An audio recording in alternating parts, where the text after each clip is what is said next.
భార్య చనిపోయిన తర్వాత వృద్ధుడైన తండ్రి తీసుకున్న నిర్ణయాన్ని విని కొడుకు కోడలి యొక్క కాళ్ళ క్రింద భూమి కదిలిపోయింది. రాఘవయ్య తన కొడుకు గదివైపు మళ్ళీ మళ్ళీ తిరిగి చూస్తూ ఉన్నాడు. కొడుకు ఆఫీస్కి బయలుదేరే సమయంలో అతనితో కొన్ని మాటలు మాట్లాడాలి అని అతడు అనుకున్నాడు.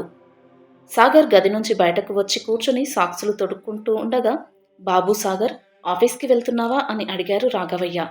సాగర్ ఎటువంటి సమాధానం చెప్పకపోవడంతో రాఘవయ్య తడబడుతూ అన్నాడు, నేను నీకు విషయం చెప్పాలి అనుకుంటున్నాను, కానీ ఇది చెప్పడం నాకు కరెక్టేనా కాదా అని తెలియడం లేదు.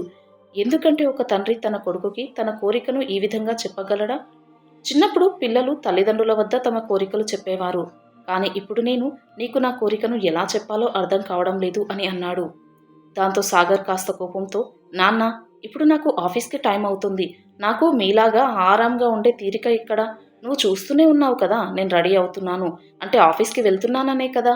మీరు ఏం చెప్పదలుచుకున్నారో తొందరగా చెప్పండి, నా వద్ద ఎక్కువ సమయం లేదు అన్నాడు. దాంతో రాఘవయ్య కాస్త సిగ్గుపడి, బాబు, మీ అమ్మ ఉంటే నాకు నీ దగ్గర నా ఈ కష్టాలు కోరికలు చెప్పాల్సిన అవసరం ఉండేది కాదు. నాకు 2 కొత్త షర్ట్స్ కావాలి. నా 2 షర్ట్స్ బటన్స్ తొలగిపోయాయి. మీ అమ్మ ఉండి ఉంటే బటన్లను అమర్చేది, కానీ ఆ షర్ట్స్ కూడా పాతగా మారిపోయాయి.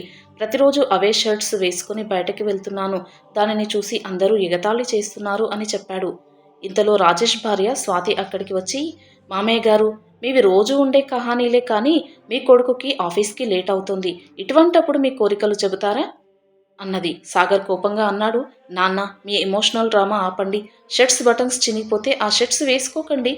నా చిన్నప్పుడు ఒకసారి నా కొత్త షర్ట్ బటన్స్ చిరిగిపోయాయి అని నేను మరొక కొత్త షర్ట్ అడిగితే అప్పుడు మీరేమన్నారు? అవసరమా, మీ అమ్మ బటన్స్ కుడుతుందిలే అని మీరు చెప్పారు. అలాగే ఇప్పుడు నేను మీ సమస్యకి కూడా ఒక చక్కని పరిష్కారం చెబుతాను అన్నాడు. అలా అంటూ అతడు తన భార్య స్వాతితో అన్నాడు, స్వాతి, నా దగ్గర ఉన్న పాత షర్ట్స్లో నుండి 2 తీసి నాన్నగారికి ఇవ్వు. తర్వాత నా కోసం 2 కొత్త షర్ట్లు ఆన్లైన్లో ఆర్డర్ చేసేయి అని చెప్పి ఆఫీస్కి వెళ్ళిపోయాడు. సాగర్ వెళ్ళిపోయిన వెంటనే స్వాతి రాఘవయ్య గారిని చూసి, మామయ్య గారు, మీ అమ్మగారు మీకు నేర్పించలేదా బయటికి వెళ్తున్న వాళ్ళని ఆపకూడదు అని? మాకు మాత్రం అన్నీ నేర్పించింది. మీరు మాత్రం ఏదైనా కావాలంటే ముక్కుపిండి మరీ వసూలు చేస్తూ ఉంటారు. మీ కొడుకుని సరిగ్గా నిద్ర కూడా పోనివ్వరు అంటూ కటువుగా చెప్పింది. అలా చెప్పి ఆమె కోపంతో అక్కడి నుంచి వెళ్ళిపోయింది. మధ్యాహ్నం రాఘవయ్య గారు ఫ్రిడ్జ్లో నుంచి నీళ్ల బాటిల్ తీసుకుని వెళ్తూ ఉండగా స్వాతి మాట్లాడుతూ, మామయ్య గారు ఎక్కడికి వెళ్తున్నారు అని అడిగింది. అప్పుడు రాఘవయ్య గారు అన్నారు, కాస్త దాహంగా ఉందమ్మా, కూర్చొని నీళ్లు తాగుదామని అన్నాడు. అప్పుడు ఆమె చెప్పింది, మామయ్య గారు, ఇప్పుడు ఈ ఫ్రిడ్జ్లో నుండి మీరు నీళ్ల బాటిల్ తీశారు, కానీ మళ్ళీ నింపి ఎవరు పెడతారు? ఇప్పుడు సాయంత్రం ఎవరో అతిథి ఇంటికి వచ్చినప్పుడు నేను వారికి ఏమి ఇస్తాను? నేను మిమ్మల్ని నీటిని తీసుకోవద్దు అని చెప్పడం లేదు, కానీ మీరు నీళ్లు తాగిన తర్వాత మళ్ళీ ఆ నీళ్ల బాటిల్ని నింపి ఫ్రిడ్జ్లో పెట్టండి అని చెప్పింది. దాంతో రాఘవయ్య గారు ఆ నీటిని తాగి తర్వాత ఆ బాటిల్ని నీటితో నింపి ఫ్రిడ్జ్లో పెట్టి తన గదిలోకి వెళ్ళిపోయారు. సాయంత్రం అవుతోంది. అతడికి ఏకాకిగా ఉండడం చాలా అసహనంగా అనిపించింది. ఆయన భార్య మృతి చెంది కేవలం 1 సంవత్సరం మాత్రమే అయ్యింది, కానీ జీవితం మాత్రం ఎంతో భారంగా అనిపించడం మొదలైంది. ఇదే ఇల్లు భార్య ఉన్నప్పుడు అతడు బయట నుంచి ఇంటికి వెళ్ళగానే నీళ్లు ఇచ్చేది, తన ఆరోగ్యాన్ని గురించి ఎప్పుడూ అడుగుతూ ఉండేది, టీ ఇచ్చేది. కానీ ఇప్పుడు నీళ్లు తాగడానికి కూడా ఎన్నో మాటలు పడాల్సిన పరిస్థితి వచ్చింది. తల్లిదండ్రులలో ఎవరైనా ఒకరు మరణిస్తే మిగిలిన వారు ఆ పిల్లలకు భారంగా మారిపోతారా? రాఘవయ్యకు అలాగే అనిపించింది. సాయంత్రం అవ్వగానే చిన్నపిల్లలు ఇంట్లో నుండి బయటకు వెళ్ళి ఆడుకోవాలని ఎంత ఆత్రంగా ఎదురు చూస్తారో అలాగే రాఘవయ్య కూడా ఆ ఇంట్లో నుండి బయటకు వెళ్ళాలి అనిపించింది. అలా అతడు బయటకి వెళ్ళబోతూ ఉండగా స్వాతి వచ్చి ఆయనకు 2 షర్ట్స్ చూపిస్తూ, ఈ 2 షర్ట్స్లలో ఒక షర్ట్కి షర్ట్ బటన్స్ తెగిపోయింది. ఇది మీరు పక్కనే ఉన్న టైలర్ కానీ లేదా పని మనిషి వచ్చిన తర్వాత ఆమెతో సరి చేయించుకోండి అని చెప్పింది. దాంతో రాఘవయ్య నిశ్శబ్దంగా ఆ షర్ట్ని హ్యాంగ్లర్కి వేసి మరొక చొక్కా ధరించి పార్కులో తమ వంటి కొంతమంది వృద్ధులతో కలిసి కూర్చోవడానికై బయలుదేరారు. అక్కడ ఆయన మానసికంగా కాసేపు సేద తీరేవారు. ప్రతిరోజు ఆయన అక్కడ తన స్నేహితుడైన సురేష్తో కూర్చొని ఉన్నాడు. అతడు మాట్లాడుతూ, రాఘవయ్య గారు, ఈ షర్ట్ మీ కొడుకుదేనా? ఓ రోజు అతడు నా కొడుకుని కలవడానికి మా ఇంటికి వచ్చినప్పుడు అదే షర్ట్ వేసుకొని ఉన్నాడు. దాంతో ఆ షర్ట్ కలర్ నా కొడుకుకి చాలా బాగా నచ్చింది. దాని గురించి వారిద్దరి మధ్య చర్చ కూడా జరిగింది. అది నేను విన్నాను, అందుకే నాకు ఈ షర్ట్ గుర్తుంది అన్నాడు. రాఘవయ్య గారు ఆ మాటలు విని ఒక్క క్షణం సిగ్గుపడ్డారు. తర్వాత చిరునవ్వుతో చెప్పాడు, సురేష్, నా కొడుకు నాన్న మీరు వెళ్ళి 4, 5 కొత్త షర్ట్లు కొనండి అంటూ డబ్బులు ఇవ్వబోయాడు. కానీ నేను చెప్పాను, నువ్వు రోజూ ఆఫీస్కి వెళ్తావు, 2, 3 నెలలకే నీ షర్ట్లు మారుస్తూ ఉంటావు, ఎందుకు డబ్బులు వృధా చేస్తావు, నేను ఎక్కడికి వెళ్లాల్సిన పని లేదు కాబట్టి నీ షర్ట్లు నేను వేసుకుంటాను అని చెప్పాను. కానీ నా కొడుకు అస్సలు దానికి ఒప్పుకోలేదు. నేనే ఎలాగో అలాగా చాలా కష్టపడి ఒప్పించాను అంటూ రాఘవయ్య గారు కృత్రిమ నవ్వు మొహంపై పులుముకొని చెప్పారు. కొన్ని గంటల తర్వాత ఆయన ఇంటికి తిరిగి వచ్చి షర్ట్ని హ్యాంగ్లర్కి వేలాడదీసి మళ్ళీ తన పాత షర్ట్ని ధరించారు. అప్పుడు కొడుకు ఆఫీస్ నుంచి వచ్చినప్పుడు స్వాతి అతడి కోసం వేడివేడి పకోడీలు తయారు చేసింది. అయితే రాఘవయ్యకు మాత్రం, మామయ్య గారు మీకు నూనె వంటకాలతో అజీర్తి వస్తుంది, అందుకే నేను మీకు ఇవ్వలేదు అంటూ స్వాతి చెప్పింది. ఆ తర్వాత తను తన భర్త దగ్గర కూర్చొని తింటూ ఉంది. రాఘవయ్య గారిని తన కొడుకు చూస్తూ, నాన్న మీకు మీ కోడలు నా పాత షర్ట్ ఇవ్వలేదా అడిగాడు. అప్పుడు రాఘవయ్య గారు చెప్పాడు, ఇచ్చింది బేటా అని చెప్పాడు. అయితే మరెందుకు ధరించలేదు అడిగాడు సాగర్. వేసుకున్నాను బేటా, అది వేసుకుని బయటికి బయలుదేరాను కానీ అంటూ ఆగిపోయారు. సాగర్ అన్నాడు, ఏమైంది నాన్న అనేలోపే కోడలు స్వాతి అన్నది, ఏంటి మామయ్య గారు, ఆ షర్టు ఎంత ఖరీదైనదో మీకు తెలుసా, మీరు దానిని చింపేశారా లేదా మళ్ళీ బటన్స్ ఊడగొట్టారా, మన డ్రైవరు చాలా రోజుల నుంచి అడుగుతున్నాడు సార్వి పాత షర్ట్స్ ఉంటే ఇవ్వమని, కానీ నేను ఇవ్వలేదు ఎందుకంటే మీకు ఆ షర్ట్స్ బాగా నచ్చుతుంది అనుకున్నాను అని కోపంగా అన్నది. అప్పుడు కొడుకు సాగర్ అంటున్నాడు రాఘవయ్య గారితో, చచ, వయసు పెరిగిన కొద్దీ వృద్ధులు మరింత బాధ్యత గలవారిగా మారుతారు అని నేను అనుకున్నాను. మీరు ఊరి నుంచి ఇక్కడికి వచ్చిన తర్వాత ఏదైనా నేర్చుకుంటారు అనుకున్నాను, ఇంకా బాధ్యతగా ఉంటారు అనుకున్నారు, కానీ మీరు అంటూ ఆపాడు.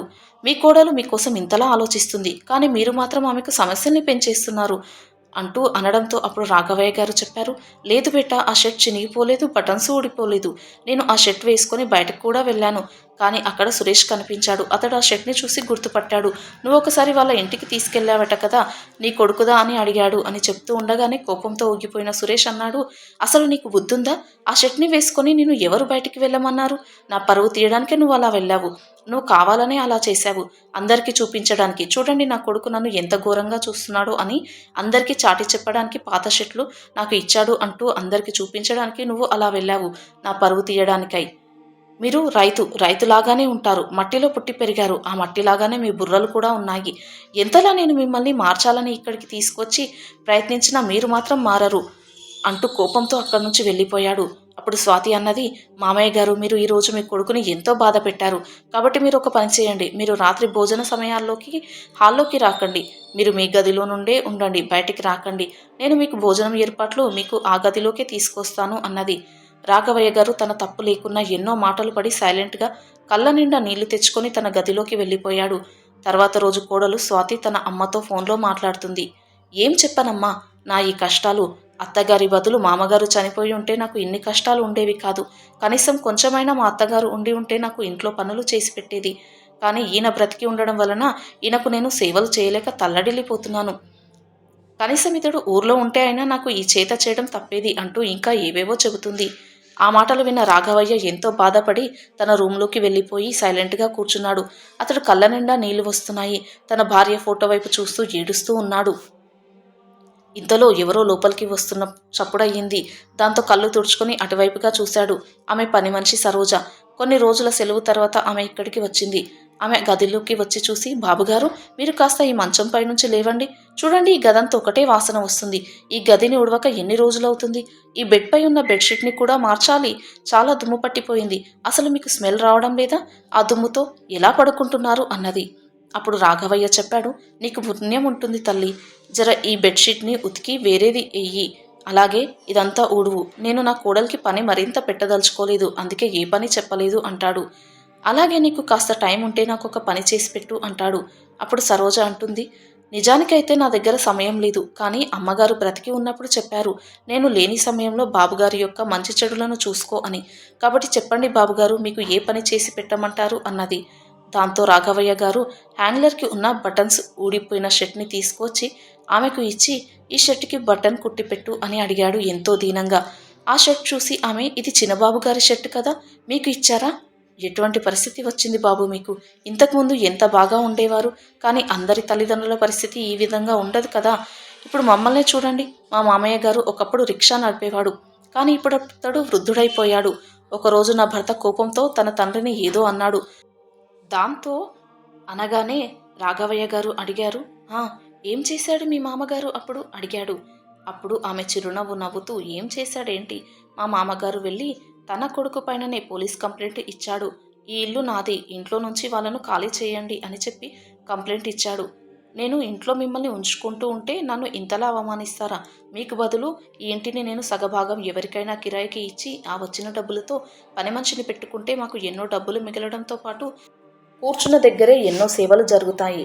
అప్పుడు నేను మీ అమ్మతో ఎంతో సంతోషంగా ఉండవచ్చును అన్నది. ఆ మాటలు విన్న రాఘవయ్య అడిగారు, అప్పుడు మరి నీ భర్త ఏమన్నాడు అడిగాడు ఎంతో ఆత్రంగా. అప్పుడు ఆమె చెప్పింది, ఇంకా ఏమంటాడు బాబుగారు, మీకు తెలియందేముంది. ఇవాల్టి రోజుల్లో ఇంట్లో రేషన్ అలాగే ఇంటి కిరాయిలు ఏమన్నా తక్కువగా ఉన్నాయా? దాంతో అప్పటి నుండి ఇప్పటి వరకు మా ఆయన తన తండ్రితో ఎదురుగా ఒక్క మాట కూడా మాట్లాడడం లేదు అంటూ చెప్పి, ఇదిగో బాబుగారు మీ షర్టు రెడీ అయిపోయింది అంటూ ఇచ్చింది. అప్పుడు రాఘవయ్య అడిగాడు, సరోజ, మరి మీ మామగారు మీ భర్త పట్ల ఆ విధంగా ప్రవర్తిస్తే నీకు బాధ అనిపించలేదా అడిగాడు. అప్పుడు సరోజ చెప్పింది, బాబుగారు, నేను కొన్నాళ్ళ సంతోషం కోసం నా భవిష్యత్తును నరకం చేయాలి అనుకోవడం లేదు. ఈరోజు నేను ఒకవేళ నా భర్తకు సపోర్టుగా ఉంటే అది చూసిన నా సంతానం రేపు నా పట్ల మా వారి పట్ల కూడా అదే చేస్తారు కదా. వద్దు, మాకు అటువంటి జీవితం వద్దు. ఇవాళ మేము సంపాదించుకున్నది ఏదైతే ఉందో అది మేము చనిపోయే వరకు మాదే. నేను చనిపోయిన తర్వాతే ఏదైనా నా సంతానానికి చెందుతుంది. అంతేకాని మేము బ్రతికి ఉండగా మేము సంపాదించింది ఏది కూడా వాళ్ళకి ఇవ్వము. వాళ్ళు అనుభవించేలా చూస్తాము అంతే, కానీ వాటిపైన హక్కులు మాత్రం వారికి ఇవ్వము అంటూ చెప్పి అక్కడి నుంచి వెళ్ళిపోయింది. దాంతో రాఘవయ్య ఆలోచనలో పడిపోయాడు. ఒక రిక్షావాడు తన రిటైర్మెంట్ తర్వాత ఇంట్లో ఎంతో గౌరవంగా బ్రతుకుతూ ఉంటే నేనెందుకు బ్రతకలేను? నేను ఒక రైతుని, నాకు పెన్షన్ రాకుండా ఉండవచ్చును, కానీ నాకు ఇల్లు మరియు పొలాలు సంపద అంతా కూడా నాదే కదా. అలా ఆలోచించి 2-3 రోజుల తర్వాత బాగా ఆలోచించి అతడు తన కొడుకు కోడలతో చెప్పాడు, నేను నీతో మాట్లాడాలి అనుకుంటున్నాను అని. అప్పుడు కోడలు కల్పించుకొని అన్నది, ఇంకేం మాట్లాడతారు, ఇంకా ఏవో కోరికలు ఉండి ఉంటాయి అన్నది. అప్పుడు సాగర్ చెప్పాడు, నాన్నగారు, మీరు ముందే నాపై ఎంతో భారంగా ఉన్నారు. ఇప్పుడు ఆ భారాన్ని మరింత పెంచకండి మీ కోరికలు చెబుతూ. అమ్మ చనిపోయిన తర్వాత మీరు ఇంకా ఎక్కువగా మమ్మల్ని ఇబ్బంది పెడుతూ ఉన్నారు. దీనికంటే బెటర్ ఏంటంటే మీరు ఊరికి వెళ్ళి అక్కడే వ్యవసాయం చేసుకుంటూ ఉండండి. అసలు నేను చాలా పెద్ద తప్పు చేశాను. అమ్మ చనిపోయిన తర్వాత నేను మాతో ఉండడానికి ఇక్కడికి తీసుకొచ్చి అన్నాడు. అప్పుడు రాఘవయ్య గారు చెప్పారు, అవును బెటా, నేను నీకు భారంగానే అనిపిస్తాను, కానీ మీ అమ్మ కాదు. ఎందుకంటే ఆమె ఇంట్లో పనులు చేస్తూ ఉండేది కదా మీకు. సర్లే వదిలే, ఆ పాత మాటలన్నీ వదిలేసేయి. నేను తిరిగి గ్రామానికి వెళ్ళాలి అనుకుంటున్నాను అన్నాడు.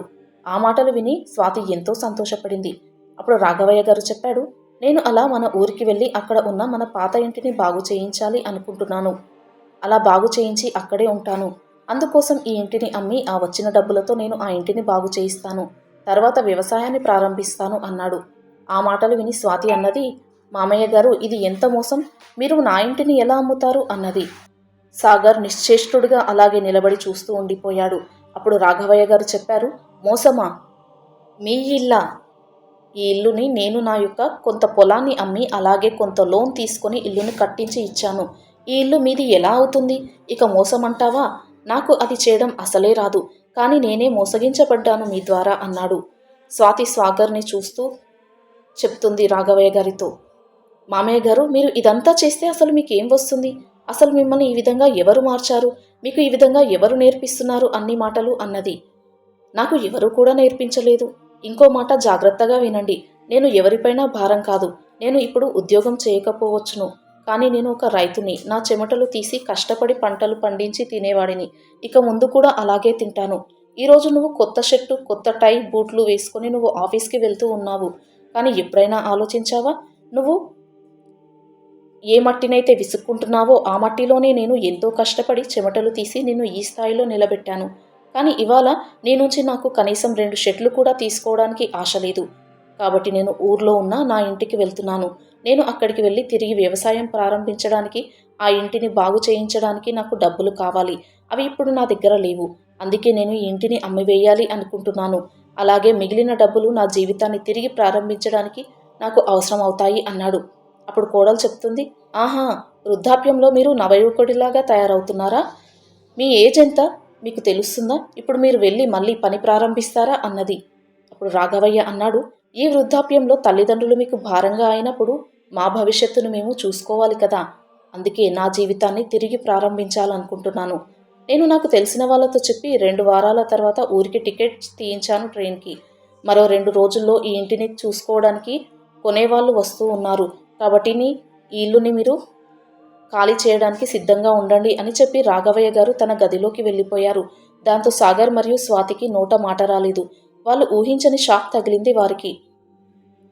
దాంతో రాఘవయ్య గారు చుట్టూ కొడుకు కోడలు తిరుగుతూ ఉన్నారు. అతడి యొక్క నిర్ణయాన్ని మార్చడానికి వాళ్ళు ఎంతో ప్రయత్నిస్తూ ఉన్నారు. కానీ రాఘవయ్య గారు అస్సలు ఒప్పుకోలేదు. అతడు తన నిర్ణయంపై దృఢంగా ఉన్నాడు. చివరకు రాఘవయ్య కోరుకున్నదే జరిగింది. అతడు ఆ ఇంటిని అమ్మివేశాడు. దాంతో కొడుకు కోడలు వేరే ఇల్లు కిరాయికి ఉండాల్సి వచ్చింది.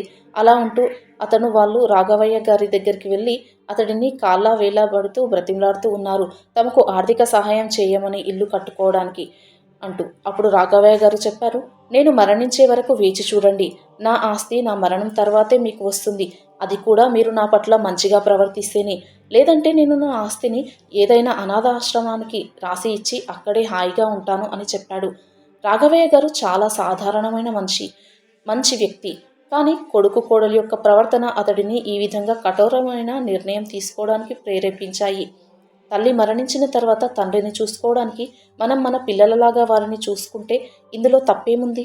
మనం మన బాధ్యతలను సరిగ్గా నిర్వహించినప్పుడు వారి నుంచి వారి ఆస్తిని కావాలి అని ఎందుకు కోరుకోవాలి? రాఘవయ్య గారు తీసుకున్న ఈ నిర్ణయం సరైనదేనా? మీరేమంటారు?